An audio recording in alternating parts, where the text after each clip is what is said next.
Good afternoon, everyone. Welcome to this session. We'll begin shortly after the top of the hour.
Good afternoon, everyone. Welcome to this session. I can see that people are still joining, so we will just wait 2 more minutes and we'll begin.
All right, let's begin. Good afternoon, everyone, once again, and welcome to this advanced session on the GRI standards. A very warm welcome also to any of you who have joined us yesterday at the introductory session. You're very welcome here as well. Today's session will be run by Alexandra Plachkova, Senior Educational Content Developer from the Global Reporting Initiative, and it is hosted by the Dhaka Stock Exchange. Once again, unfortunately, we're expecting an introductory remarks by the Managing Director, but he sends his apologies and wishes all of you a good session. My name is Mike Zimani. I'm a Senior Specialist at the United Nations Sustainable Stock Exchanges Initiative, and I'll be facilitating behind the background. And we are also joined today by David Zepeda from the GRI, who will be also helping with the questions in the background, and Vanina Vaghetsi from the UN Sustainable Stock Exchange Initiative as well, also helping in the background. A few logistical notes. Please note that we will share the slides with you about 24 hours after the session, but we will also put a link to the slides in the chat shortly, as well as a PDF version. So if you'd like to follow along, that will be available for you as well. Without further ado, I'll actually hand over to Alexandra, who will also give you a bit more detail on the logistics, and then we'll kick off the session. Over to you, Alexandra. Thank you so much, David, for that introduction, and hello, everybody. My name is Alex, and as you heard, I'm joined by my colleague David here, and we are going to be taking you through the advanced session for today. Just before we do that, Mike, I seem to have switched my screens, and I cannot really see the option to switch slides. I don't know if I need to enable something. Oh yeah, I can see it now. Again, thank you for that. My apologies. So a little bit about housekeeping for today. So please feel free to pose any questions that you may have throughout the presentation, and we will actually answer them as they come in via the Q&A function, but also we have a dedicated section at the end of the presentation where we're going to answer these questions. But don't wait until that point to ask your questions. Just feel free to do that via the Q&A function so we can actually answer them at the end. And of course, if there's any questions that you see pop up there that you also would be interested in, you can upvote these questions because they'll come up at the top and we'll be able to answer them first. Of course, you can also use the chat function, as you've already started doing, to kind of share some inputs, experiences, let everybody know that you're participating, and we'll be asking you some questions throughout the presentation so that you can use the chat function also as an interactive element. With that settled, let's take a brief overview of what we'll be covering today. So we'll start off by looking at the 2021 update to the GRI standards, and then we'll jump into the global trends and double materiality in sustainability reporting.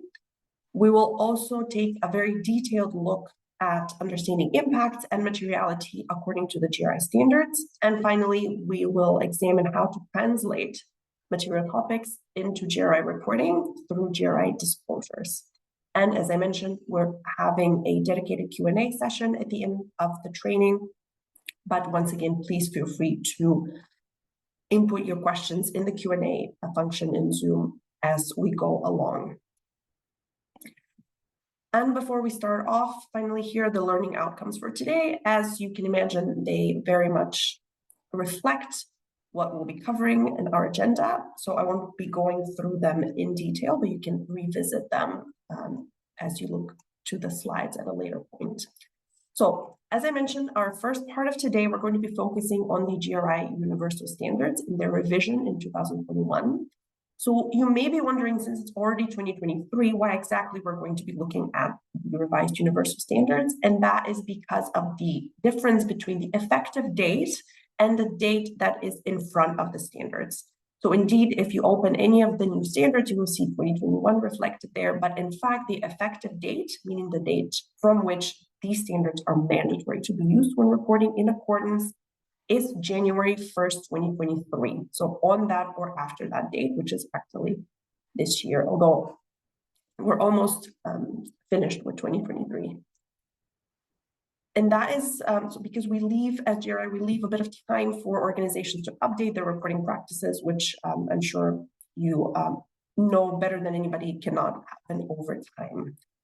So let's see who of you is making use of the GRI Universal Standards. So we have a first poll question for you here, and you should be able to see it on your screen now, and we're asking you whether your organization is already reporting using the GRI standards. So you can select one of these options. Perhaps you're already using the 2021 version, or you're still reporting with the 2016 version. Maybe you're just getting started with the standards, or perhaps you're using other reporting standards and frameworks, or maybe you don't have a sustainability reporting at all at this point. So feel free to choose the option that best aligns with your organization's reporting experience, and we're going to see the results very soon. So in any case, this presentation covers everything you need to know about the reporting landscape in brief, and as I mentioned, about the GRI standard. So whether you're an experienced reporter or just getting started, there's a little bit for everybody in today's session. So we're going to give you a few moments to input your responses into the poll, and then we're going to move on and see exactly the main changes to the universal standards.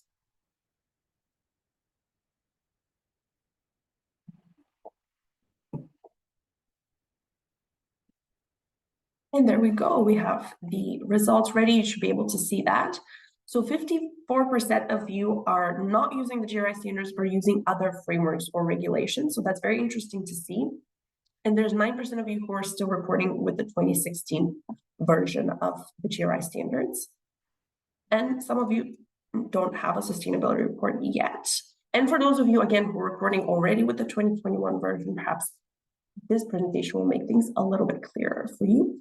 So thank you very much for your input into this poll. And without further ado, let's focus on the main changes to the GRI Universal Standards, which, as I mentioned, happened in 2021. And one important point to keep in mind is that the universal standards apply to all organizations, regardless of their materiality assessment process. And therefore, these standards are the starting point for any organization that is looking to report with the GRI standards. So many updates were made between the 2016 and 2021 version of the standards, and you can see the main ones on the screen. Now I'm going to highlight some of the more relevant ones for us today. So we'll start off with saying that unlike the 2016 standards, in which there was a core and a comprehensive option for reporting in accordance with the GRI standards, with the 2021 version, there's just one way to report in accordance with the GRI standards. So there's no option anymore. Of course, organizations that cannot meet the reporting requirements of in accordance can still report with reference to the GRI standards, but it's important to note that there's only a single way to report with the GRI standards now. And very importantly, there are new disclosures for reporting as part of GRI 2 around responsible business conduct. And a big one here is human rights. So previously, in the 2016 standards, human rights was considered a standalone topic that would be reported on with a dedicated GRI topic standard. So there was topic standard on human rights specifically.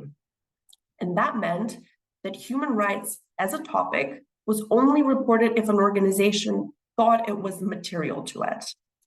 However, disclosures about human rights are now incorporated into the general disclosures of GRI 2, which means that these are now a requirement for organizations to report. So this is because human rights is not necessarily a topic, but rather a subject matter. And of course, every organization, regardless of the sector or its operations, has some sort of impact on human rights and should therefore disclose these impacts. So that is why disclosures on responsible business conduct and human rights have been incorporated as required disclosures as part of GRI 2. Now, in addition to that, there have been new and detailed guidance on determining material topics that were included with the revision to the universal standards. And the guidance can be used as a starting point for an organization to develop its own materiality assessment process, but it can also be adapted for every organization. And finally, I would like to highlight that there's the addition of the GRI sector standards as a new form of GRI reporting. So we'll look at the process around using the sector standards, but in brief, the sector standards are naturally sector-specific reporting tools, and these can be used to understand the topics that are likely to be material for organizations in a specific sector. So there will be 40 sector standards developed in the future. So some of your organizations may need to wait a little bit, but again, as I said, we will cover this process using these sector standards in a moment. And now we have another question for you. However, these following, let's call them statements, we've prepared for you, they're not in the form of a poll question. So here's where I'm going to ask you to use the chat function in order to interact with us and to provide your input. So you see a statement on the screen that says the system of GRI standards consists of 3 series of modular standards. So is that statement true or false? So please use the chat function in order to answer that statement. And you can just write true or false. You can also just write a T or an F into the chat, whatever works best for you. And of course, we're going to reveal the answer afterwards and also discuss the universal standards in a bit more detail. So I can see that a lot of you are already using the chat to share some inputs. So please feel free to just type true or false. I see a Y, I'm guessing that stands for yes, meaning that it is true. Thank you for your inputs. I'll give you a few more moments to collect a few more, but most resoundingly, we're receiving truths all over the place. And that is actually correct. You are right. It is true that the GRI standards consist of the universal standards, the sector standards, and the topic standards. So those are, in fact, the 3 series of modular standards. Now let's take a look at each of them in a little bit more detail. Now, the GRI universal standards apply to all organizations and consist of GRI 1 Foundation, which outlines the key concepts and explains how to use the GRI standards. GRI 2 includes general disclosures for reporting that must be reported by all organizations, regardless of what is material to them. So that's what we were just mentioning about human rights reporting as well. So these disclosures in GRI 2 include information around governance, employees, stakeholder engagement, strategy, policies, and practices. And then finally, we have GRI 3, material topics, which of course is all about material topics and includes that guidance that I mentioned previously around how to determine material topics, as well as 3 disclosures for reporting on this process and how each material topic is managed. Let's now move on to the sector standards. And we have another statement here for you. So is that true or false? The sector standards are meant to replace the topic standards in the future. So what do you think? Is that the intention of the sector standards to replace the topic standards in the future, or is that false? So you can just adopt the same approach as with the other statement and just write down into the chat, either spell out true, false, or TF. You can even say yes, no, that's also absolutely fine. It's very easy to understand. And we're going to afterwards discuss what exactly the purpose of the sector standards is and how they fit into the system of GRI standards. So I can see some of you are already inputting through. I'll give you a few more moments. And as we discussed just now, the system of GRI standards consists of these 3 modular sets of standards. So that should give you another clue as to whether the topic standards will be replaced in the future. I see 1 no, actually a few more coming in, false. A few more falses coming in. We had proofs in the beginning, now a few more falses. And those of you who, sector means industry sectors, indeed, yeah, absolutely. And so for those of you who've given F or false as a response, you are right, that is not true. The sector standards are not meant to replace the topic standards in the future. So to explain a little bit more about how the sector standards work. So each sector standard lists the topics that are likely to be material for most organizations in a given sector based on that sector's most significant impacts on the economy, environment, and people. And in addition, for each of these likely material topics, each sector standard also indicates relevant disclosures to report on these topics. So the purpose of the sector standards is to increase the consistency of reporting and the comparability of reported information within a specific sector. But they will not be replacing the topic standards, because reporting organizations should also use the topic standards to report on any likely material topic that is not covered by the relevant sector standard, or in case a sector standard is still not available for an organization. So, for example, an organization might be producing impacts that are very specific to its location or its legal structure or business model that are not reflective of the wider sector and therefore not covered by the sector standards. And in that case, this organization should still look to the topic standards to report on that specific topic. But one important point to keep in mind is that if an applicable sector standard is available, an organization is required to use that sector standard when reporting in accordance with the GRI standards. So now I mentioned it already, but there will be 40 sectors covered in the future, because of course not all of them have been released to date. So the first three that you see here on the screen on oil and gas, coal, agriculture, aquaculture, and fishing have been released, and the mining sector standard is on its way.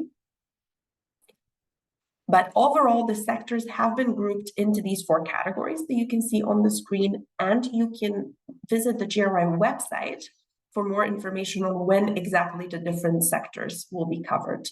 What is important to keep in mind is that the release of each standard is prioritized by the significance on the sector's impact and the overall size of the sector. Also, some sectors have been combined for close release to take advantage of certain synergies and perhaps an alignment of the likely material topics. So that's, for example, why you see the extractive industries combined together, and also the financial services sector will be covered afterwards. And lastly, onto the GRI topic standards. So we have one more statement here for you. There were no changes to the topic standards following the 2021 revision. Is that, once again, true or false? What do you think? Were there any changes at all to the topic standards? Or have they remained exactly the same as they were in 2016? And just to, of course, help a little bit with that, you can imagine that a lot of the explanations about how to use the GRI standards have changed since the incorporation of the sector standards and the new guidance for determining material topics. And as you know, each individual standard contains information in brief about how to use the standards overall. So I can see a lot of you are saying false. There's some true here as well. So I'll give you just one more moment to provide your input. And thank you again for that, for interacting today.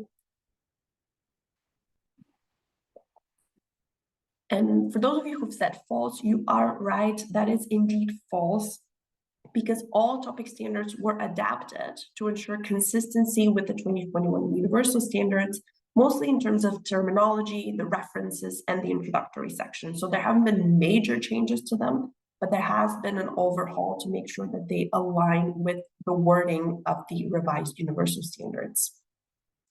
So to briefly expand on what the topic standards are, there are 32 of them, and they contain disclosures for providing information on likely material topics. So each topic standard incorporates an overview of the topic, as well as disclosures that are specific to that topic and how an organization manages the associated impacts. So an organization selects the topic standards that correspond to the material topics it has determined and uses these to report on its impacts. So with that settled, now we've covered the revised universal standards and you have a better understanding of how the standards are structured overall.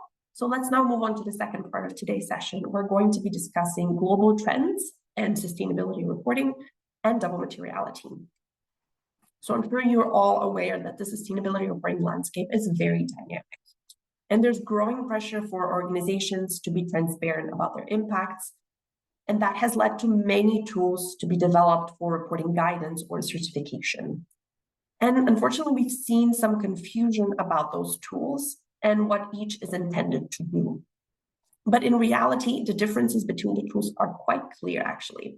So in this part, we're going to be discussing those tools and grouping the landscape to give you a little bit of a better idea.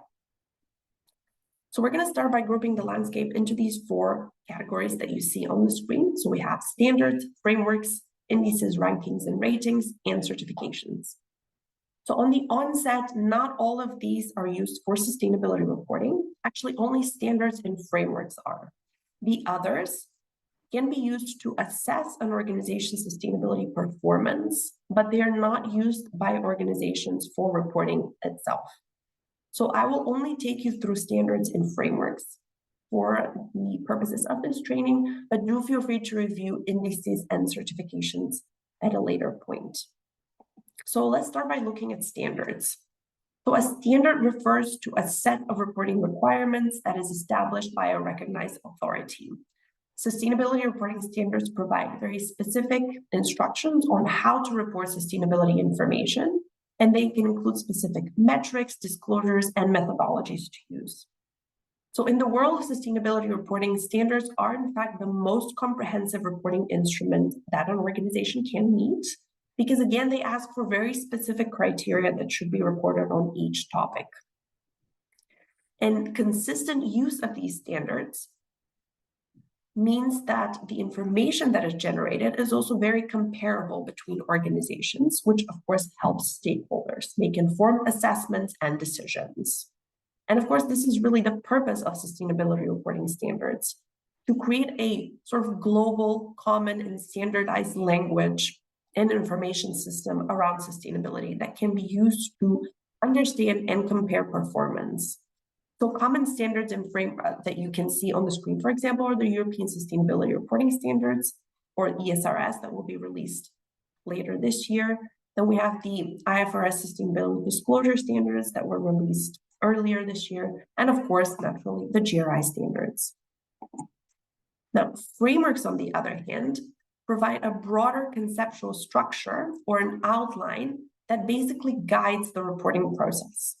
So frameworks can offer principles, concepts, and guidance on key sustainability topics.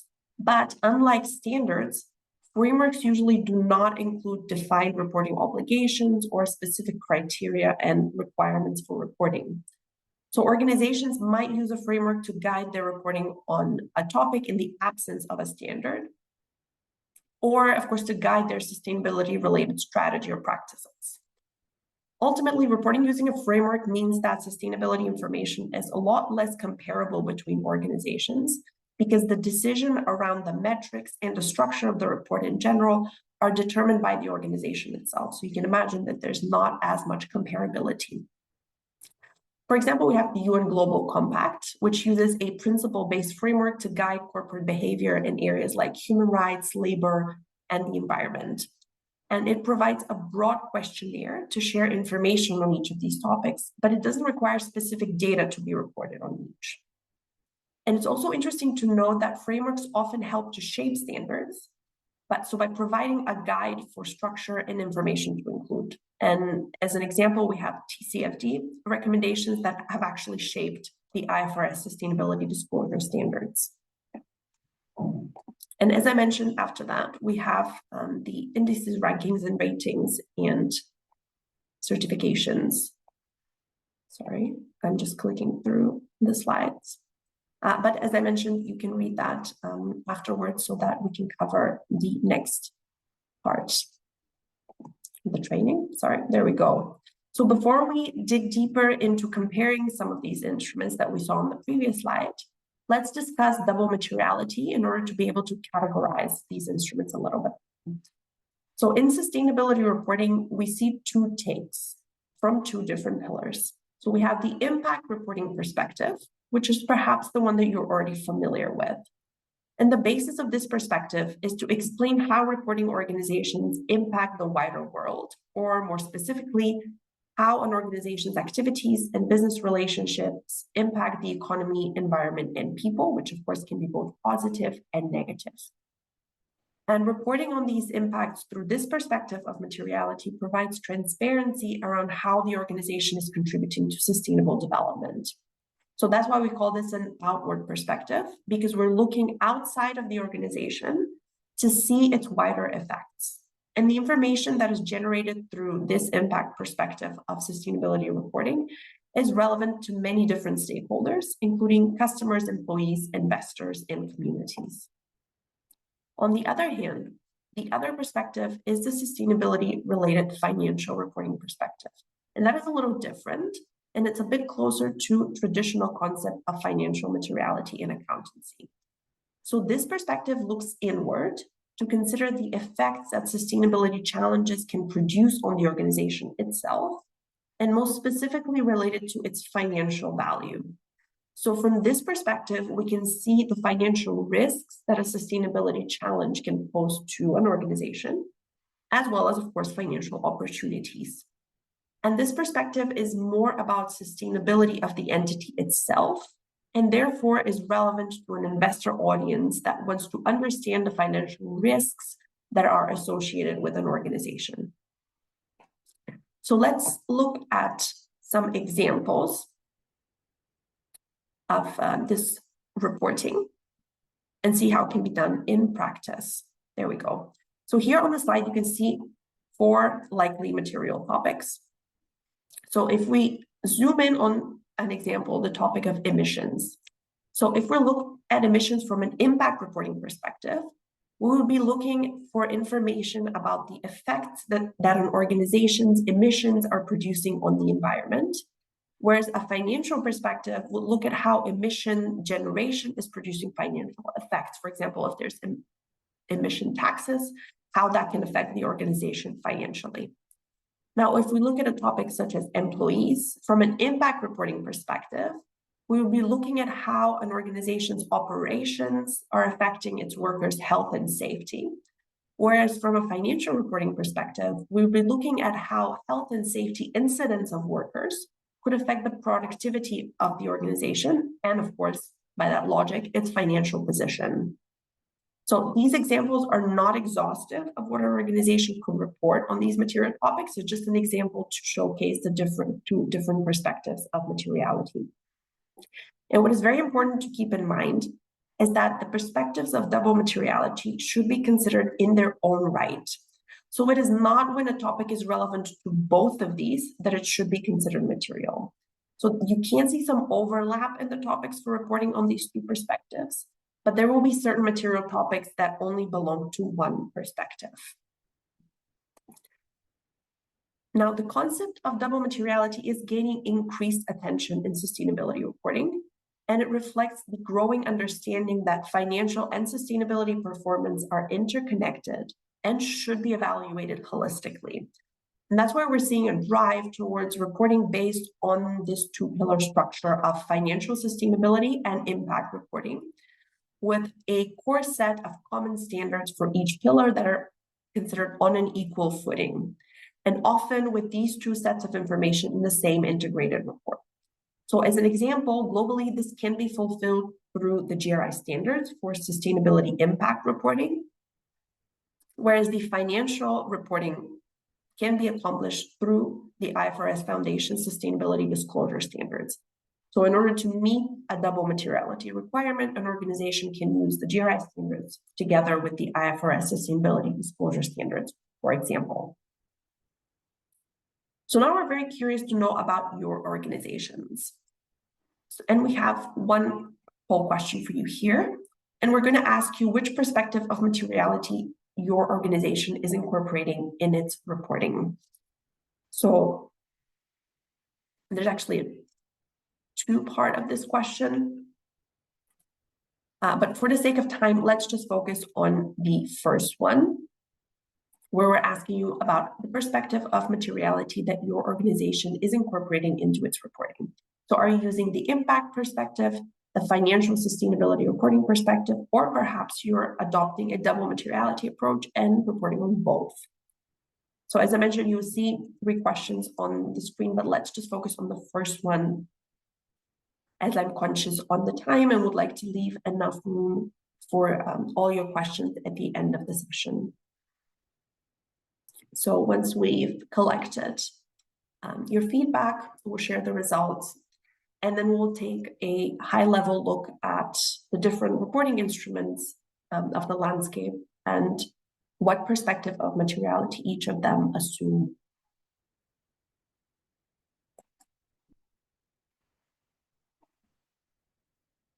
So perhaps once we've gathered around just over 50% of responses, we can share the results. And just as a reminder here, when we talk about impact reporting, you can look towards the GRI standards for that, whereas the IFRS sustainability disclosure standards, or for example, the TCFD framework, can be used for financial sustainability reporting. So this may help you a little bit if you're not quite sure about the perspective of reporting that your organization is assuming. And as we just discussed, many organizations are now incorporating both perspectives into one report. So that is one trend among others that we're seeing in the reporting landscape recently.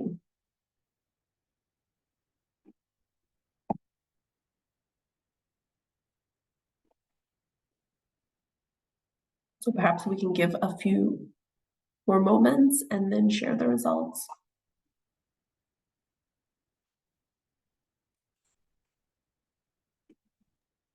We just need one more person and then we'll be at 50%. Wonderful. That would be perfect. And once again, thank you everybody for your contributions to our poll questions and other questions. And I believe we're going to see the results now. Oh, wonderful. Thank you. Actually responded to the second question as well. I guess that's why I needed a little bit more time. Thank you for that. So I can see that actually 45% of you, the majority, are reporting on both perspectives of materiality, which is very interesting. And as I said, again, a trend that we're seeing recently, 21% on impact reporting and 34% on financial sustainability reporting only. So that's quite interesting to see. And I'm just looking at the second question as well as to whether your organization will be moving towards double materiality in the future. And most of you are saying in the near future that you will be moving on to double materiality reporting, which again is very reflective of the current landscape of sustainability reporting. So thank you for that once again. And as I mentioned, let's take a high-level look at the different tools of the landscape and see how they can be applied in reporting. And for those of you who are planning on moving to double materiality reporting, perhaps this comparison can help you align on the standards that or frameworks that you would like to continue using in your reporting.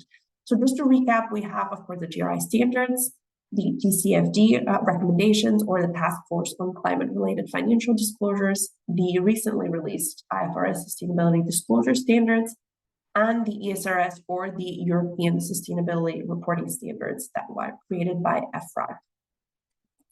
So let's start with looking at the materiality perspective.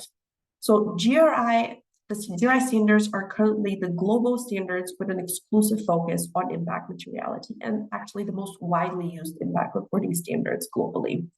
The IFRS and TCFD can complement that perspective because they cover the financial sustainability perspective. So as I mentioned before, IFRS was built on the recommendation of the TCFD framework, so these are also very aligned. And the European Sustainability Reporting Standards that are due to come out later this year are actually the outlier in this case, as they adopt a double materiality approach. And that's an interesting development in the landscape because they're actually the first of their kind. So many regulators or stock exchanges can actually and do require double materiality reporting, but that is usually achieved by using two different reporting instruments. But with the ESRS, that's the first instrument that actually incorporates requires double materiality reporting, I should say. And it's interesting to note that the impact materiality perspective in the ESRS is fully aligned with GRI's impact materiality perspective.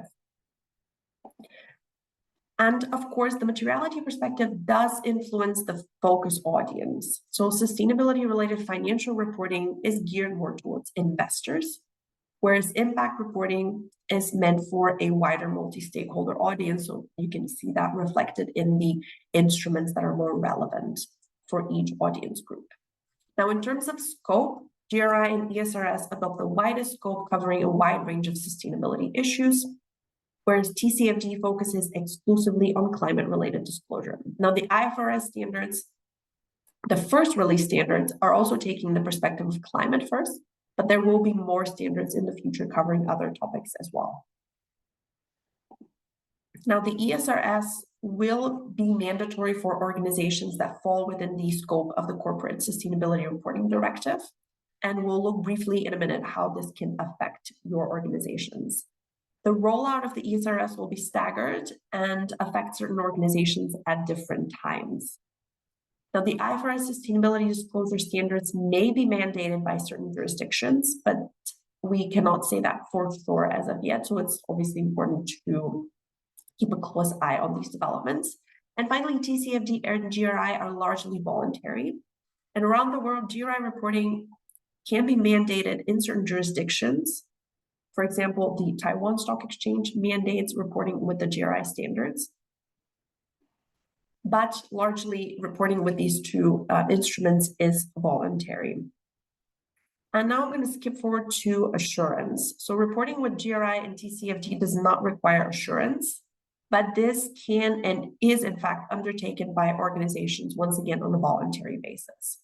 However, if an organization is using GRI or TCFD to meet reporting requirements that are set by another body, as an example, stock exchange, that body itself might mandate assurance on the sustainability information that is reported using these instruments.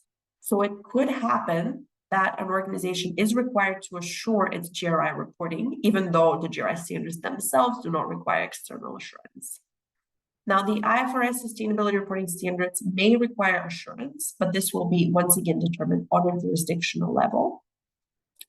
And the ESRS here are once again the outlier because they do require assurance. Initially, this will be limited.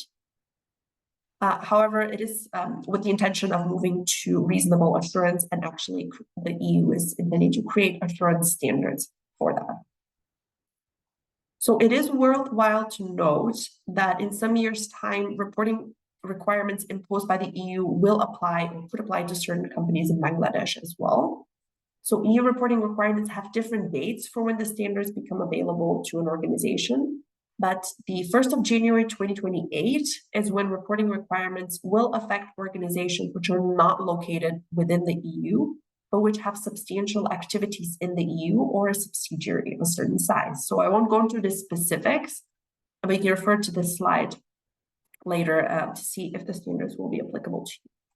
But the good news is that ESRS, as I mentioned, is very closely aligned, or at times fully aligned with the GRI standards. And for this reason, we do recommend reporting in accordance with the GRI standards to prepare in time for ESRS reporting.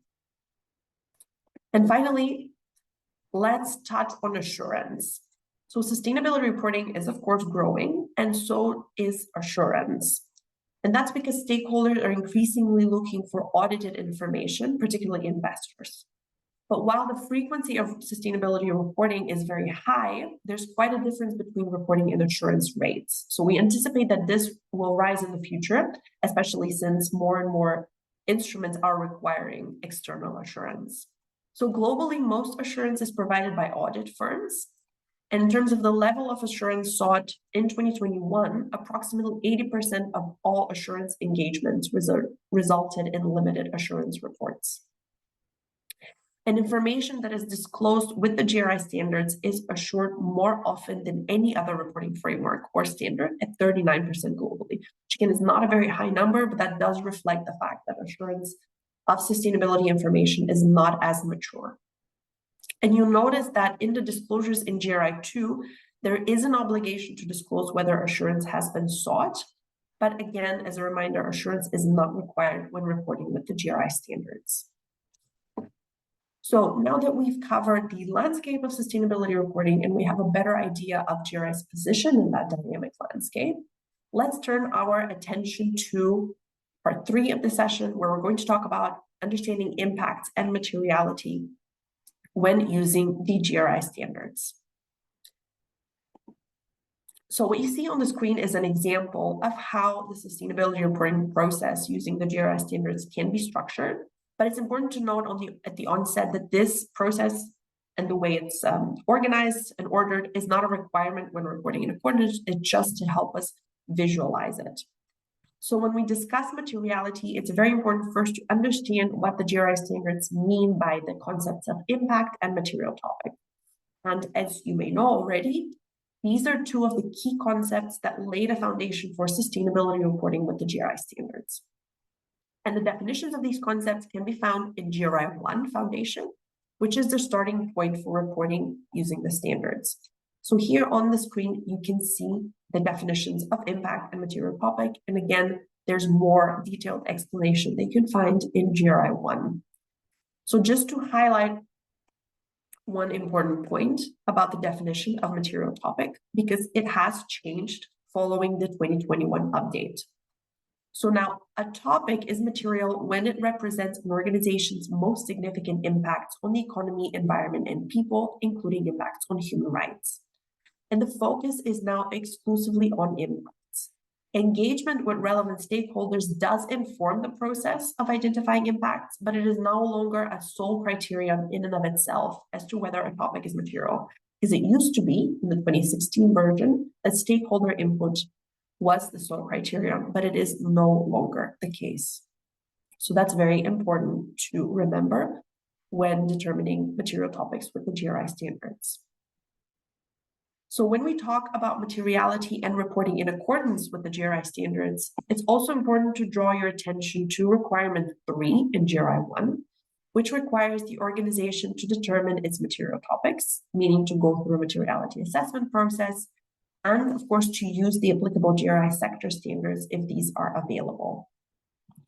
Now you can see that there's 2 requirements, sub-requirements here, and to comply with requirement A, you can use the guidance in GRI 3, and we're going to look at that later in this training. Requirement B is only applicable to your organization if it operates in a sector for which there's an available GRI sector standard, for example, oil and gas or coal. So if a sector standard is available, you are required to review all topics that are listed in that sector standard and determine whether they are material for your organization. So there may be some topics that are not material, and you're of course not required to report these topics, but you are required to list them in the GRI content index and provide an explanation as to why they're not material. Now, the sector standards create an expectation in the eyes of stakeholders about the impacts and topics of an organization within a specific sector. And this is why providing this level of transparency is so important, because it demonstrates that your organization has, in fact, considered all the topics that stakeholders would expect to see in their reporting. And that can also help substantiate your own materiality assessment process. So one last important point to stress is that using the sector standards is not a substitute for your organization's own materiality assessment process, but rather it serves as an aid. So you're still required to consider your organization's own specific circumstances while using the GRI sector standards to help in that process. So now that we have a clear understanding of the concepts of impact and material topic, including the consequences of the updated definitions, we can focus on the materiality assessment process. So as we mentioned, the revised universal standards, and more specifically GRI 3, now include thorough guidance on how to identify impacts and to determine material topics. So there are 4 steps that an organization should follow when conducting its materiality assessment. And in this part of the training, we're going to cover each step in a bit more detail and also look at some practical examples. So the first step in identifying and assessing an organization's impact is to understand the context within which it operates. So in this step, the organization can consider creating a very high-level overview of its activities and business relationships and the sustainability context within which these take place, as well as, of course, looking at your most relevant and most affected stakeholders. And to understand the sustainability context of your activities, your organization can consider the various economic, environmental, human rights, and other societal challenges that are related to your sector, as well as if you have responsibilities regarding authoritative intergovernmental instruments, such as the ones from the UN or the OECD. And throughout this process, your organization is required, as I mentioned already, to use any available and applicable GRI sector standards, because they actually provide information about the characteristics of the sector from a sustainable development perspective, so they can help with additional input when you're thinking about the overall context of your activities. So here are some practical tips that you can perform during this step. For example, desk research on the sustainability reporting initiatives, and for example, contributions towards sustainable development goals might be something that your organization can consider, as well as assessing current legislation and other requirements and compliance mechanisms.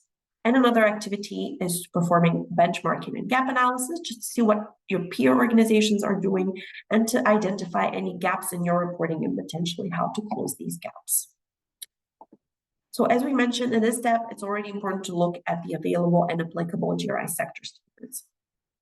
So here, let's take a look at GRI 13 as an example. So as we initiate our materiality assessment, you would perhaps consult local regulations and guidelines that are applicable to your organization. If, in this case, it's operating in the agriculture sector, let's say, and we're looking at mandatory reporting requirements, we're going to assess the main activities of our organization and consult affected stakeholders. But since we're reporting in accordance with the GRI standards, we're also required to use the applicable sector standards.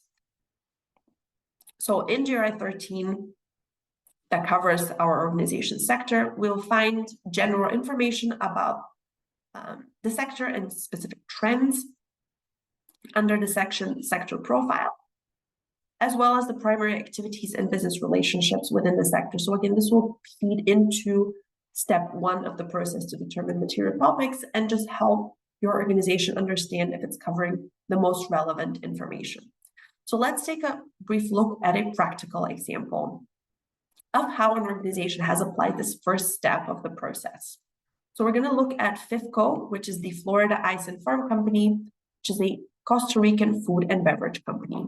So the example, including the excerpt from there, is from the company's latest sustainability report. So you can see that FIFCO is using the updated definition of impact and material topic and applying the dual or double materiality perspective.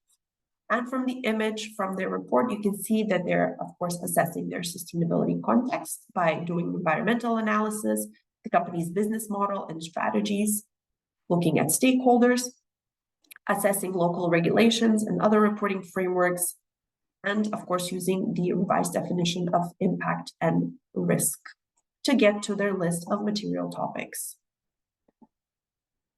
Now, this is another example from Enagas, a natural gas transmission company from Spain. And again, this is also from the company's latest sustainability report, which highlights again that they're also using a double materiality perspective. And you can read from their report that they are considering the context in which they operate, its activities, strategy, and feedback from stakeholders. So they're also seeing if they're operating in the oil and gas sector. They also look at the realities of the sector with the need to transition to a low carbon economy. And that is why they are considering decarbonization as a key strategy and a topic to assess. So coming back to the process to determine material topics, we've covered step 1, where we've understood the context in which we operate. And then step 2 is to identify actual and potential impacts on the economy, environment, and people. So to identify impacts, you can use information from a variety of different sources, such as third-party assessments, legal reviews in anti-corruption compliance management systems. Identifying actual and potential impacts is actually the first step of due diligence. during which the organization should consider actual and potential impacts that it's causing and contributing to, but also those that it's directly linked to by a business relationship. And thinking about how the organization is involved with the impact can also help the organization understand better how to address that impact and whether it needs to provide for remediation. So you can see that there's a slight difference when we talk about negative and positive impacts.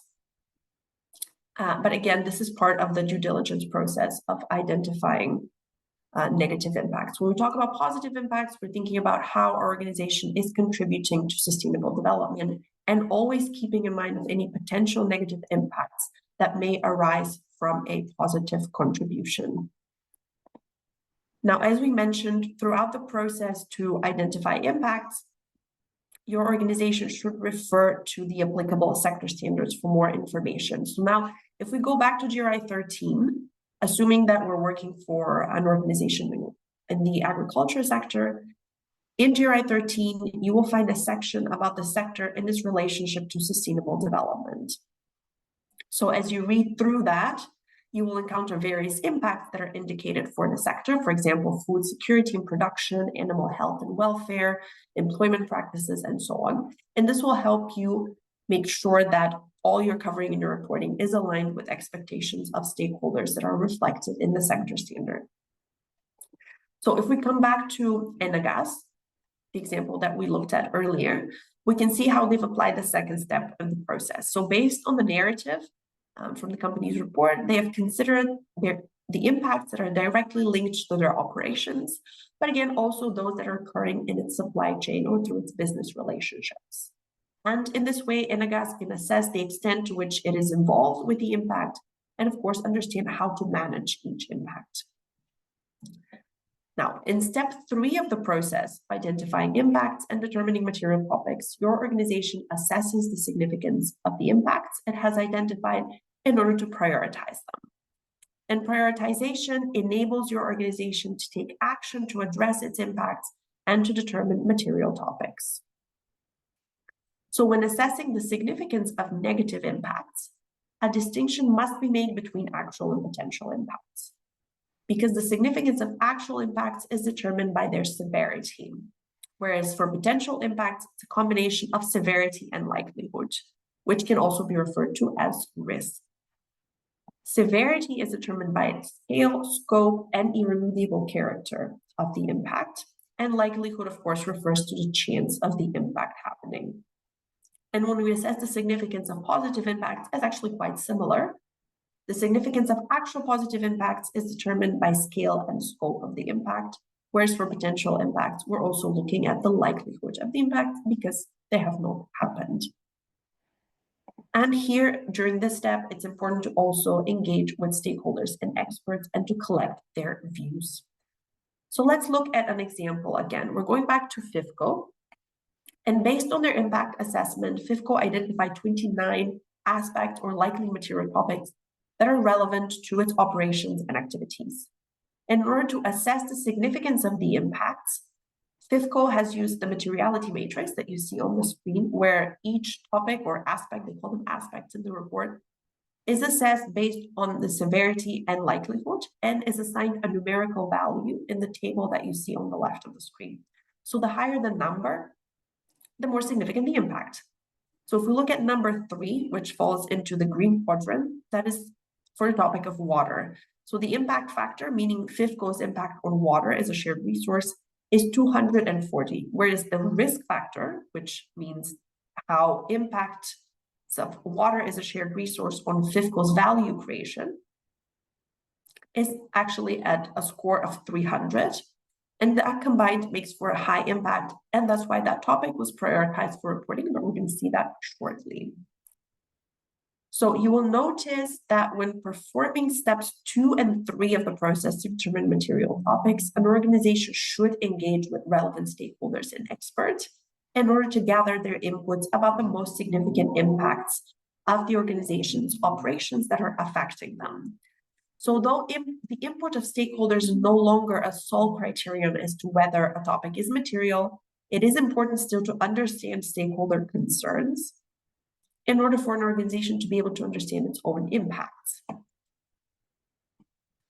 And of course, stakeholder engagement is actually addressed as a requirement to be reported in GRI 2, specifically Disclosure 229, which asks for stakeholder engagement activities. So here on the slide, you can see several factors that you can consider as practical tips when engaging with stakeholders. I'm not going to go through all of them, but we encourage you to revisit them in your own time, as they may help you as you structure your stakeholder engagement process. And with that, we've gotten to step 4 of the process, which is to prioritize the most significant impacts for reporting. Now, there are several activities that your organization can undertake when it comes to prioritizing impacts. For example, you can consider setting a threshold to determine which topic is material, and you can arrange the impact from most to least significant and use the threshold to determine which impacts will be prioritized for reporting. You can consider also grouping impacts into topics. For example, when you set a threshold, you can first group impacts into a number of topics and rank them based on their significance. And you then determine how many of these topics you'll be reporting on, starting with those that have the highest priority. Now, testing the material topics against those in the applicable GRI sector standards and with information users and experts is also a very important activity, as well as having the material topics reviewed and approved by the highest governance body within your organization. And finally, once you have that list, in order to understand what exactly to report on each of these topics when you're reporting in accordance, you can refer to requirements 4 and 5 in GRI 1 Foundation. So if we go back to FIFCO's example, so you remember that the company had identified 29 relevant or likely material topics. And following their impact assessment, the company classified the impacts into these 3 categories of priority, relevant, and emerging topics, and assigned each of the topics from the materiality matrix to these categories depending on the threshold that they've set. And out of these, the company prioritized 23 of the topics for reporting. So you can read a little bit more about what each category represents. And at the end of the presentation, we actually have a link to FIFCO's sustainability report if you would like to read it a little bit more detail. And now if we go back to the example of Enagas, as I just mentioned, it's also important to test the material topics against those in the applicable GRI sector standards. And that's exactly what Enagas has done, because they also use the GRI 11 sector standard for their reporting. And to incorporate that standard in the reporting process, Enagas conducted a mapping exercise whereby the material topics that were determined during the company's own materiality assessment process were compared and matched using a very simple table that you see on the screen against those listed in GRI 11. And this helped Enagas identify the impacts and topics that it maybe did not consider before, as well as to confirm its own selection of its material topics. So with that very detailed explanation of how to conduct the materiality assessment process with the GRI standards, let's now explore the disclosures to use to report on these material topics. So I am a little bit conscious on time, so I may leave some of the slides for you to read through at a later point, but also happy to answer and discuss those during the Q&A session if you have any questions on those. Now, before we dive into the disclosure requirements on each material topic, it's important to note that these can be found in GRI 1 Foundation. So I mentioned before, you can look at requirement 4, which asks the organization to report the disclosures in GRI 3 material topics, which ask for the process that you've used to determine material topics. So as you're going through these 4 steps that we just saw, it's important to kind of note down the process, because that's essentially how you comply with disclosure 3.1. In disclosure 3.2, you provide a list of your material topics, whereas disclosure 3.3, management of material topics. Importantly, it has to be reported for each material topic individually. So it's not a combined disclosure for all material topics, but it has to be reported per material topic. So let's look at another example from the sector standards, and that is because, as I mentioned, the sector standards do need to be used for reporting, But in cases where a topic that you have found to be material for your organization is not reflected in a sector standard, again, that is a possibility. So for that, you can use the topic standards. But let's look at GRI 11 oil and gas as an example. So the sector standards, as I mentioned, includes topics that are likely to be material for an organization based on the sector's most significant impacts. So here I would like to draw your attention to topic 1116, which is land and resource rights. And as you can imagine, this topic is highly relevant for organizations in the oil and gas sector that are active in onshore drilling. So if this topic is material for an organization in the sector, the organization must describe how it manages the topic using disclosure 3.3 that we just saw, that, as I mentioned, has to be reported for each topic individually. And there are also, as you see, additional sector recommendations and disclosures for this topic, which, although are not mandatory for reporting, can point the organization to information that may be relevant to their impacts and their stakeholders. So in addition to reporting the disclosure from GRI 3, your organization is also required to report relevant disclosures from the GRI topic standards for each material topic. And again, be mindful if an applicable sector standard is available. So as you will see, much like with the topics in the sector standards, the disclosures must be listed and must be reported on. However, if some of the disclosures are not relevant for your organization, you can, of course, omit them, but you need to provide a non-applicable reason for omission and an explanation, specifically when we talk about disclosures in a sector standard. So here on the screen, you can see a decision tree regarding the inclusion of the applicable GRI sector standards. So exactly what to report, when you can use reasons for omission, when you need to provide an explanation. So we've created this decision tree and we found that it can be very helpful. So I'm not going to go through each of the steps individually, but we do encourage you to take some time after the training and explore this image, because again, it can be very helpful to understand what exactly you're required to report when there is and when there is not a sector standard. But how do you know what material topics you've determined and actually what exactly to report when it comes to disclosures? It's fairly easy if we have topics such as occupational health and safety, because that topic has its own topic standard. So you would open the relevant topic standard and click, for example, on GRI 306 waste, if waste is a material topic for you, or GRI 403 occupational health and safety, and review the disclosures. And again, maybe not all disclosures are relevant for your organization's impacts, and you're not required to report or list them. That is only a requirement if these disclosures come from the sector standard. However, what if you have determined a topic that is not as straightforward as those that we just saw, and that maybe encompasses multiple topic standards? So this is another reason why the sector standards are so useful to reporters, because they help focus your reporting and improve the comparability of data. So for example, GRI 11 contains the topic of non-discrimination and equal opportunity. So if your organization has determined that topic to be material, logic dictates that you will go to GRI 405, which is the diversity and equal opportunity topic standard, and GRI 406 on non-discrimination. However, you will notice that GRI 11 also lists disclosures from 3 other topic standards for that topic.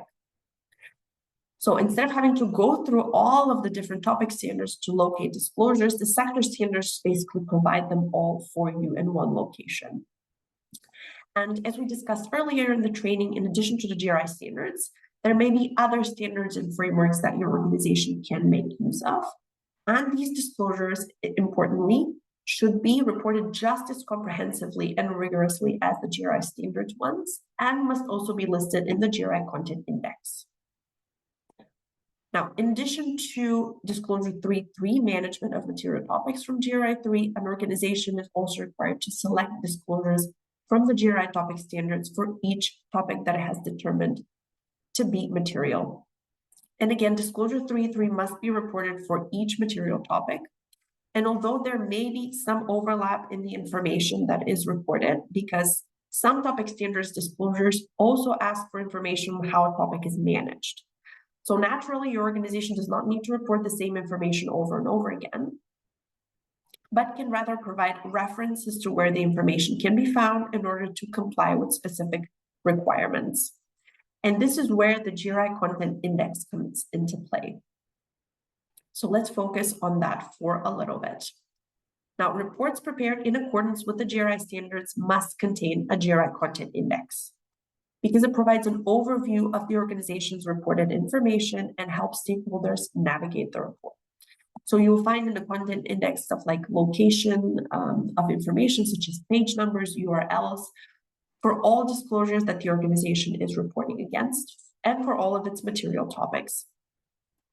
So for example, if we go back to our discussion about the sector standards, any topic that is included in the sector standards, but that the organization considers not to be material for it.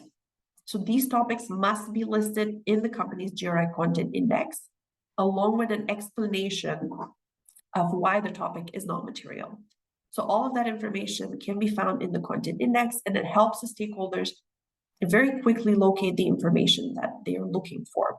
And the same goes in case your organization is reporting the same information for two specific disclosures, like we discussed under disclosure 3.3 from GRI 3, which is management of material topics. Perhaps for the topic of waste, you have the exact same narrative information as that is required under the topic standard disclosure for that topic. And again, you're not required to repeat or copy paste the information over and over again, but simply provide a reference in the content index to where that information can be found in order to direct users to that information. So in GRI 1, you can find in Annex 1, you can find the content index, an example of how it can look when reporting in accordance with the GRI standards. And just to highlight here that on the GRI website, you can also find a free GRI content index template that you can make use of. So you can see, if you zoom in closely, at the very bottom of the content index, you will see space left over for the organization in case there's any material topics from the sector standard that are not material to the organization. So as we already mentioned, information for required disclosure might be included in other materials of your organization, for example, its annual report. And in that case, you can choose not to repeat the information in the sustainability report, but instead give a reference or a link to where that information can be found.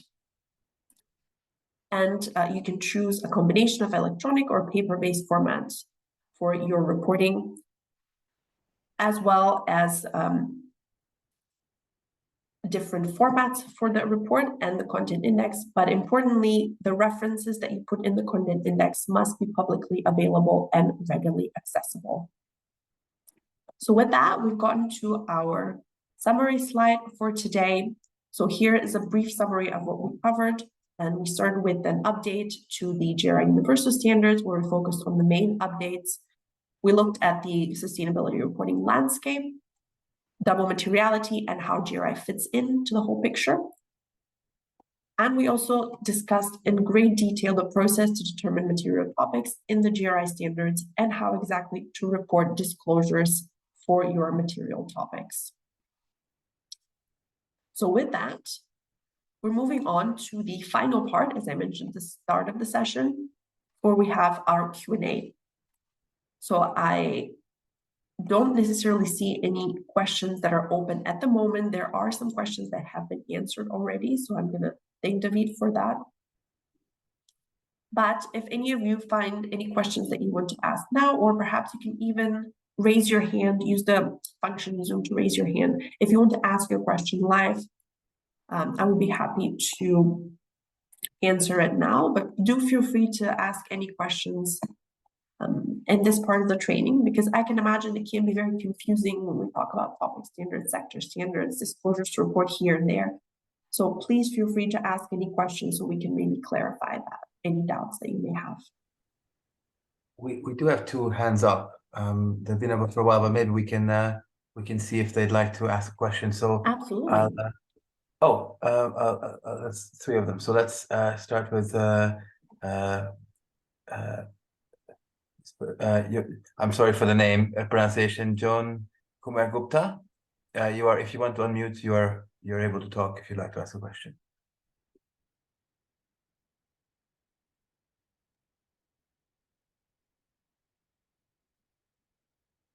No, thank you. I don't have any questions. Okay, no problem. Okay. Then the next one, Muhammad Ismail, if you'd like to.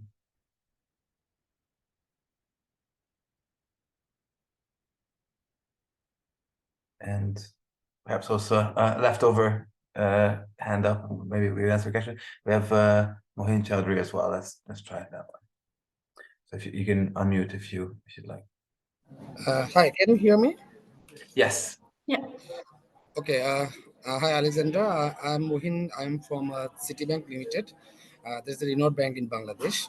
So from the financial sector, I have a question regarding this GRI and the standard of the integrated report. You know that in GRI, we are talking about the nature capital, nature, and also the human and also the organization. So in integrated report, we are also talking about that human resource capital, financial capital, and the nature capital also. So is there any conflict or relationship between the IR, I mean integrated reporting standard, and GRI standard? Yeah, thank you for your question. So indeed, so integrated reporting framework in general has been used in combination with the GRI standards, but we do see that there's less of it at the moment, but it is mostly used as a tool for reporting that maybe brings a little bit of a better focus on reporting in general, and it has these 7 principles for reporting. But it is important to keep in mind that integrated reporting framework as well as SASB have actually been incorporated into the IFRS foundation. And what that means likely is that all of the requirements from integrated reporting will also be reflected in the IFRS sustainability disclosure standards. And those can be used together with the GRI standards to produce that double materiality perspective. So if you're looking at integrated reporting with the IFRS sustainability disclosure standards, together with GRI, you can create that, as we discussed, the holistic reporting set. So if you cover the financial sustainability aspects of your organization's reporting, that is covered more by the IFRS sustainability disclosure standards, whereas more the impact reporting perspective on, for example, impacts on human rights, that will be covered by impact reporting standards such as the GRI standards. So those, although they cover different types of information, they can be used together to provide this very complete and integrated picture of an organization's impacts. I hope that. Thank you so much. Thank you so much. Answers your question. Thank you.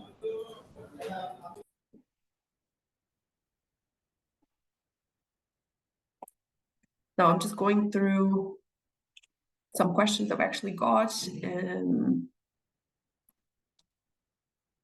institution. Yes, so there's a question about guidance on how a financial institution can adhere to both the GRI standards and IFRS S1 and S2 disclosures. So that's once again a very good question, and again a reflection of where the landscape of reporting is moving towards. So of course, if you want to use both standards, that is a possibility, and that way you provide a comprehensive view of your organization's impact from both perspectives of materiality. So as we discussed, using GRI standards, you can demonstrate how your organization is impacting the economy, the environment, and people. And then together with that, if you're using IFRS S1 and S2, you can disclose specifically how climate-related challenges can affect your organization financially. So you can see that those are 2 different perspectives, but they come together to produce a holistic view of your organization's impact. And in that regard, exactly how to do that, so you would need to read the requirements in each of the standards, but it would be important to maybe note in your reporting that you're actually using both of these, and that your organization is reporting on a double materiality perspective by using these 2 standards. Alex, if you can just jump in with an example, perhaps to kind of bring, I think, just kind of bring what you're saying to life. I think if you look at the banking and financial institution sector, a lot of impacts and risks are, probably in your portfolio as well. So if you look at, lending in particular, there might be the risk of, climate-related impacts or water salination. I know is an issue in Bangladesh. How that might impact the sort of the return on your investment there, but also looking at the types of investment makes and how that has a positive impact on the community, on the society, on the environment that you might make. Those are the two sort of sides that Alex was explaining, and certainly can be those two lenses can be taken. Absolutely, thank you for that. That's very nice also to have an example. So I can see there's a question about providing an example of a report from banks or financial institution with GRI. So actually, at the end of this training, we will share a slide with several examples of reporting organizations using the GRI standards that we've selected based on their materiality assessment process. So again, we're not in a position to give a score for a good or a bad report, but you can find their examples of very comprehensive materiality assessment processes. And I do believe that one of them is a financial institution. So maybe you can read through that report for some inspiration on how to conduct your own materiality assessment process.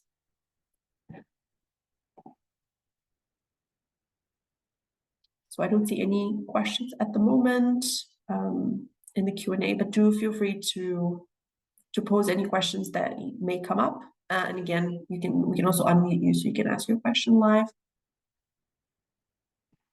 And I'm just going through some of the answered questions. So there's a few questions about a materiality matrix.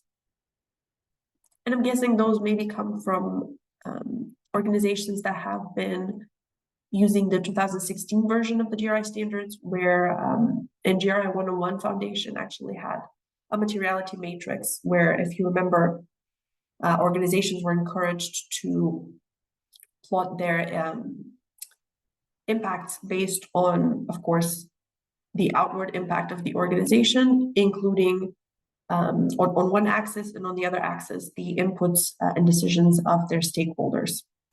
So this used to be, again, the way that the GRI standards recommended when it came to determining material topics. But the focus of GRI reporting now is only on impact. So that's why you won't see a materiality matrix in the GRI standards themselves.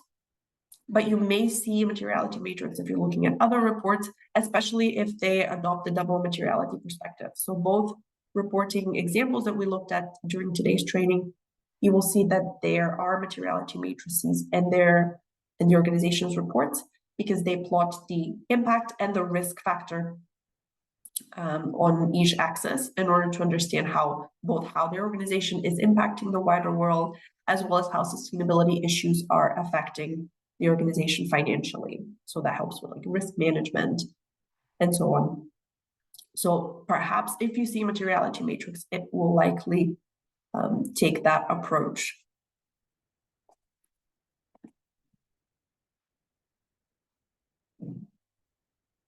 So there's a question about industry-based model template for the electronics industry of GRI reporting standards. So the GRI standards don't have specific requirements for specific industries, and that's why we say that the universal standards are universally applicable, so they can be used by an organization in any given sector to report on its impacts. So in that case, I would just encourage you to read through GRI 1 as a start, and perhaps also visit the GRI website in order to get a better idea of when exactly the sector standard will be released for your specific sector, because that will include more detailed and sector-specific information, of course, about impacts, business relationship, business models, and likely material topics. So that would perhaps help. We can also share a link in the chat is to directly to lead you to the sector standards webpage on the GRI website, where you can find detailed information about when each sector standard will be released. I'm just going through questions again, although. So there's one question about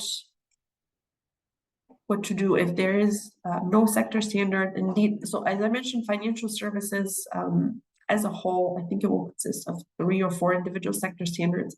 They haven't prioritized for close release together, so they will come next on the docket after the extractive industries.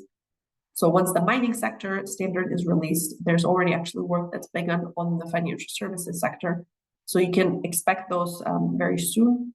But in the absence of a sector standard, the best way to go about it is to review GRI 3 material topics, as that will provide you with very, very detailed guidance on how to determine material topics. So what we discussed in today's session is much more detailed in terms of explanations as well as examples on how exactly to go about the process.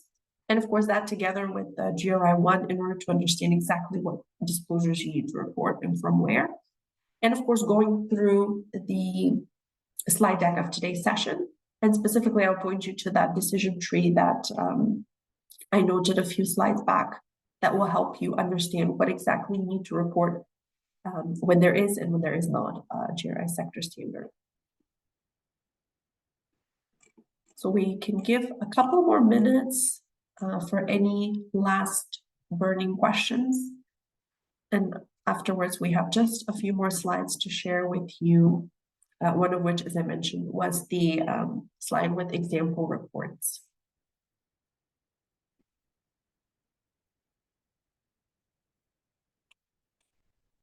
See if there's any questions that have come up that are very similar.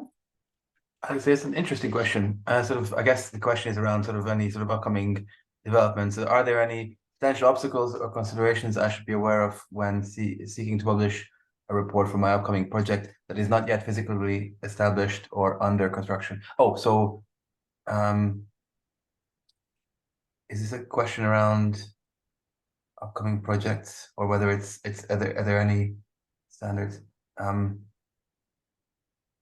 Is that part of the answered questions?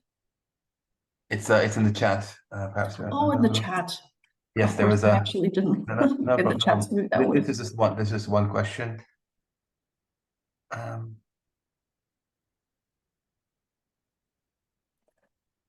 guessing that means that the company is starting a new project or is planning for a new project and wants to reflect that in its reporting. And in the GRI standards, it is recommended that the company starts due diligence as soon as possible, basically.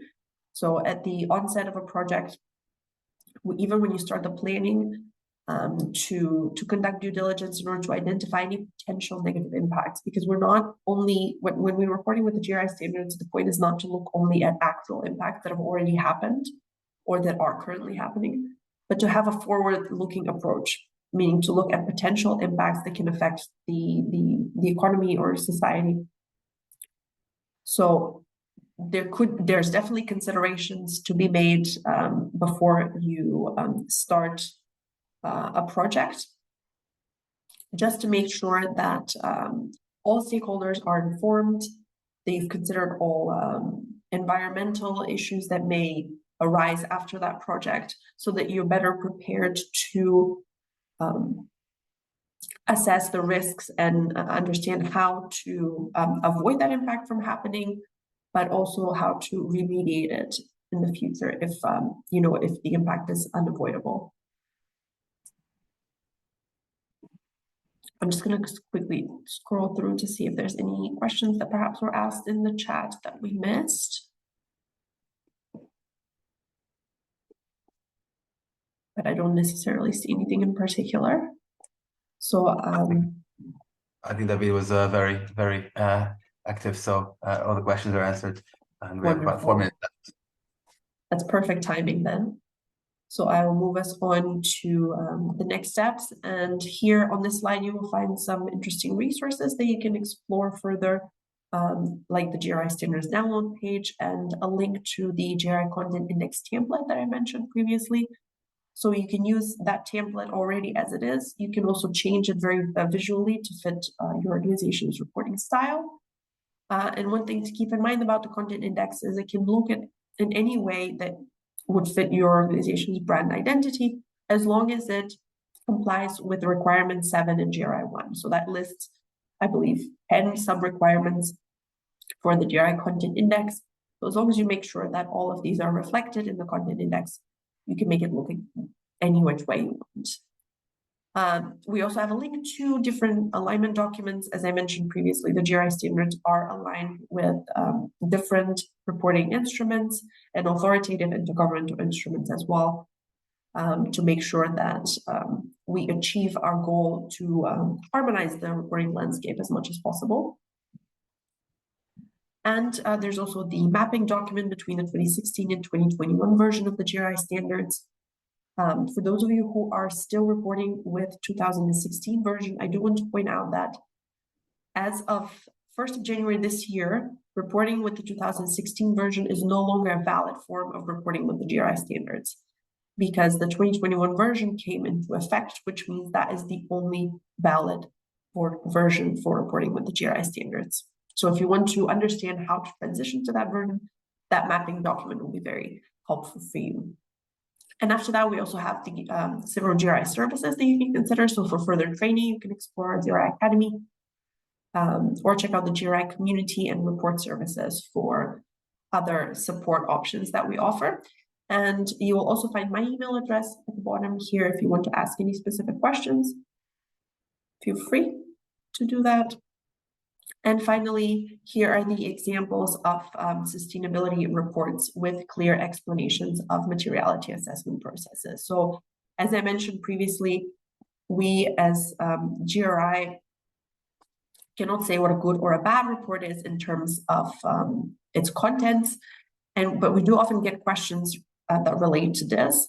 So we do not endorse any of the following organizations or their reports, but we can say that their materiality assessment processes have been explained very well. And as you noticed already, some of them use the double materiality perspective of reporting, so it may be helpful to look at that and use these as a resource to get a better picture of how your organization can approach its materiality assessment process. And with that, I'll hand it over to you, Mike, for the certification.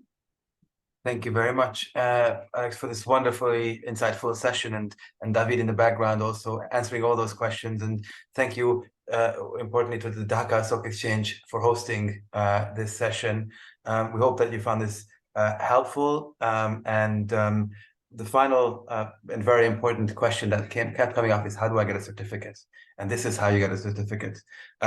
You can use the link that will also be sent to you by email, but you can also scan the QR code with your phone to get to the Google form. It is essentially a feedback form to get your feedback on this session to help us improve as we go forward. And with that, we will also have your information to issue you the certificate. The certificate will take about a week to issue. Any longer, please do feel free to get in touch with us if there are any issues. But this is a requirement to receive your certificate. So with that, once all that's left for me to say is to thank again Alex, David, and the Dhaka Stock Exchange for hosting this and running this session. And we wish you a wonderful remaining of your day. Thank you. Goodbye. Thank you, everyone. Bye.